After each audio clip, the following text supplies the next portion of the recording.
বল। এই যে চাঁদপাড়ার মিষ্টি রুটি তো বেলতে পারে না, শুধু মুখে ফটর ফটর ফটর ফটর ফটর ফটর। জানা রুটি করে পোড়া পোড়া রুটি, আবার তার আবার এত বক্তব্য। আমি তো রুটি করতে পারি না, ওই জন্য আমি মিনিটের মতো 10টা রুটি বেলি। আর উনি এত রুটি করে, মিনিটে একটা রুটি বেলে কমপ্লিট করে লোকে খেতে দিতে পারে। মিনিটে 6টা রুটি করি, কিন্তু পারফেক্ট করি, গোল করি। তোমার মতো টেরা বাঁকা রুটি করি না, টেরা বাঁকা রুটি করে। আর প্রত্যেকটা রুটি খোলে, একটা চলে যাচ্ছে চাঁদপাড়া, একটা চলে যাচ্ছে বর্ধমানের ওই আদার সাইডে, তাও তো যাচ্ছে। তোমার রুটি কোনো যায়?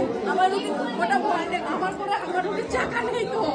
আমার রুটিতে আমি চাকা লাগিয়ে দিচ্ছি। ডিজিটাল যুগ, এখন সবকিছু লাগানো। তোমরা ডিজিটাল রুটির চাকা রুটি খেতে আসতে গেলে আর এমন রুটি করে কালো কালো পোড়া পোড়া জেলের রুটি, আমারটা ফুলকো ফুলকো রুটি। তাহলে এবার তোমরা কমেন্ট করো যে মিষ্টিদের হাতে রুটি খাবে না বর্তমান না বন্ধুদের হাতে রুটি খাবে। তোমরা কমেন্টে জানাবে, ঝটপট করে কমেন্ট করবে আজকের ভিডিওতে।